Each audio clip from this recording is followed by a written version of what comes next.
Greetings. Welcome to part 2 of my 2019 bullet journal walkthrough.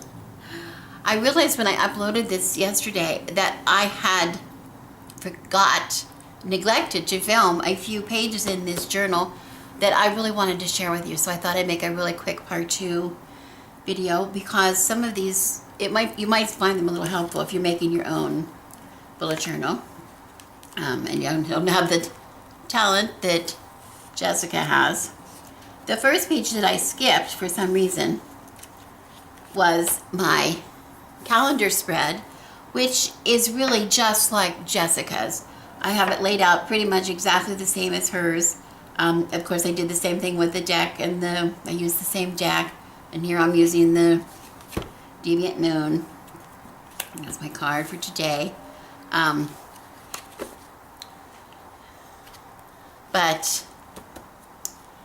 So I have the deck of the month, the card of the month, and the goddess that I'm using, which my goddess came up to be Venus again, same as my goddess for the year. But what I wanted to show you is I like the 2-page spread just like she does because I like to write a lot of things on my calendar. Okay, so that's pretty good. But if you would look really closely to this, you might see, I can show you maybe with a ruler, that like in this first line, this is, I don't know how many spaces, but it's a little over an inch and an eighth, whatever.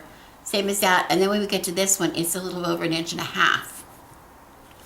Okay, so this row, I have pushed it over a little bit. And I have done the same thing here in this row, to the same size, a little over an inch and a half. Where this one is the normal, just a little over an inch, maybe an inch and an eighth. Why did I do that? Well, I love the idea that she had about using stamps to put in the new moon and the full moon. And the moon stamps that I have are too big to fit in the square. I don't know that you can see this, but this is the stamp that I'm using here. And it is a full moon, and it has bats. It has bats flying. There we go. Bats flying across the full moon, and I love that image. And I loved it that even the full moon energy, the bats would be flying into, they could come past the square. But I needed the whole image of the moon in, and the moon itself is an inch and a quarter wide, the image. So I needed a wider stamp for that. And here I have marked the wolf moon, which is a full moon here. And the other thing I've done, my new moon stamp, which I used here, it's a little taller. So I didn't want to go any shorter. I mean, it's tall. It fills up the space. I could have gone narrower with it, but it really fills up the space tall, and I didn't want to make my boxes any smaller. So I thought my idea was just wherever they fall in the month, to just stretch that, increase my space. I went from 1, 2, 3, 4, 5, 6 spaces wide for the normal one to 1, 2, 3, 4, 5, 6, 7, 8 spaces wide for wherever the moon falls. And I'm still able to fit it on one page. Now that seems like a lot of work maybe to some people, but to me it was really important because I really wanted to use these stamps. I really wanted to mark the moon. I like them particularly. I'm doing them in silver so that I can still see. That's maybe why you can't see them too well, but I can see them pretty clearly, but I can write over top. So I really wanted to show you that. And you see, even in the smaller ones, I have plenty of room to write. So that was what I wanted to show you there. And speaking of stamps, I wanted to show you that I also use stamps. I don't know if I mentioned it on my monthly planning page, that I have a little stamp to indicate the dog. I kind of smeared it when I stamped it on there because I put a little too much ink. I'm not used to how the page was going to accept the ink. Now I know I don't have to have so much, but I have a stamp for that, and I have a stamp for the cat. And that makes it nice. So every month I can just put that in. And then of course I have on my YouTube, next page, on my YouTube, Building Bird of the Crone one at a time. This is my Bird of the Crone logo stamp that I have, and I just use that on the page too. So I use those stamps. I can put those in every time, which of course she uses stamps too, and I thought I really recommend that. That's really nice way to do it. It adds a little bit to the journal, but it also you know, makes it easier to do it every month or every week, whatever, the same time. Okay, now the other thing that I neglected to show you is at the back of the journal. At the back of the journal, I have just, there's a little envelope here in the back, which is convenient. But here I just wrote on the key, my key that I'm going to be using in my journal, and with the bullet for to do, crossover, done, migrate, when I migrate something, or start it. I don't really use that yet. I don't know that I will. Forget about it, cross it through, and then event. If I have to leave the house for something, I put it as an event. Here I took this from, I believe I took it, I think it is from this diary as well. The symbols, the sign of the houses, what houses each sign is in, and the element, the ruling planet, etc. And the symbols used in the diary for the moon phases, etc. And the aspects, etc. So I just put that there because that's, you know, a nice place to have it. This is then in my back are my future logs. As you can see, I have quite a lot of stuff to put in the future because I have a lot of days that are kind of set in stone through the year.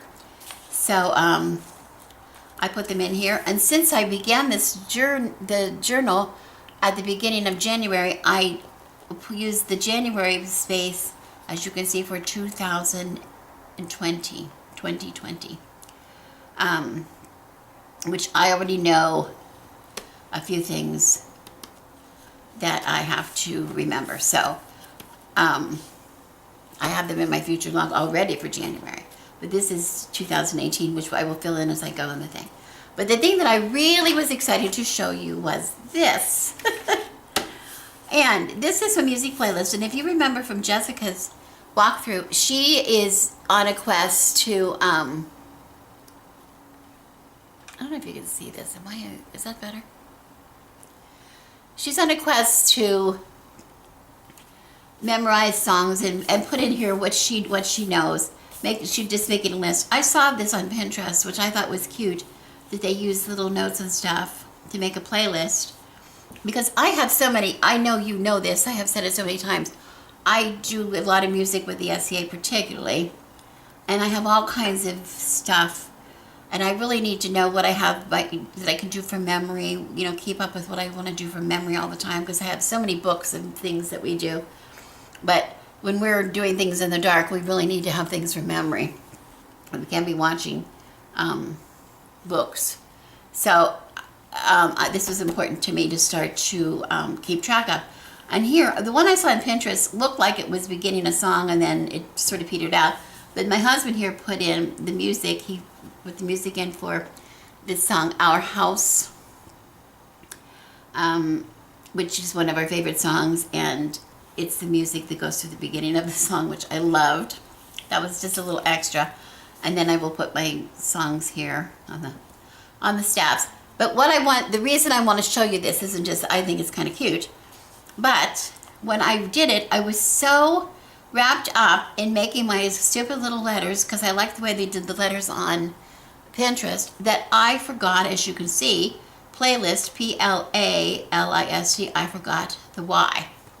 And it reminded me, we have done scrolls, worked on scrolls from, in the SCA, we do copies of, we give people are given scrolls for different achievements.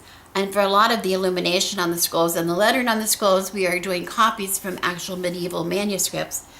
And it's fascinating. They're so fascinating to watch because remember, they're doing them in permanent inks and paints and things. And mistakes were made all the time. And, you know, we make them all the time on scrolls ourselves, where you'll check a name 3 times and before you write it, and you'll still misspell it. You don't even check. Sometimes you don't check the mistake until a lot more stuff has been added on the scroll, and by that time there's no way to fix it. I mean, you might have been able to fix it, but there's no room left to fix it if you omit a word or whatever. That happened all the time. Happens all the time to us. It happened all the time during the Middle Ages as well to scribes, and we're working on scrolls.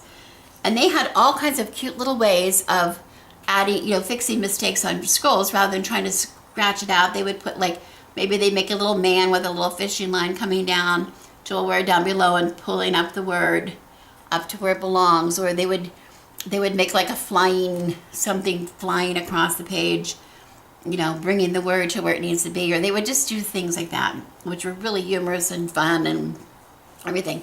So when I skipped my letter, rather than trying to fix it, I put an asterisk, and I said to myself, I skipped the Y, so I put Y, W-H-Y, question mark, like, why did I skip the Y? Which I kind of thought was funny, and it reminded me of things that we do with the scrolls. So anyway, what I'm saying is, the reason I want to share this with you is everybody makes mistakes, just like I showed you my first mistake in here when she told us how many times to put the color down, then add the ink. We just don't. So, what do you do when you make a mistake? Sometimes you just live with a smear. Sometimes you use the whiteout. I've used whiteout in here someplace. Here I used whiteout because I spelled the name wrong there, which is a little difficult to, it shows up because first of all the page isn't white, but secondly, it's hard to write on after you have put it, so it doesn't really work too well. And in this case, just go with it and go with the humor of it. So that's what I decided to do here, and that's what I wanted to show you. That's it. It's not that important. I just thought, oh, that would be fun to show you, something fun. So anyway, good luck with your journals. I hope you do a little better job than I did, but if you don't, have fun with it and don't worry about it. And again, thank you very much, Jessica, for the inspiration. Rebecca, I wish you blessings. Bye. How do I say bye? Bye. Bye.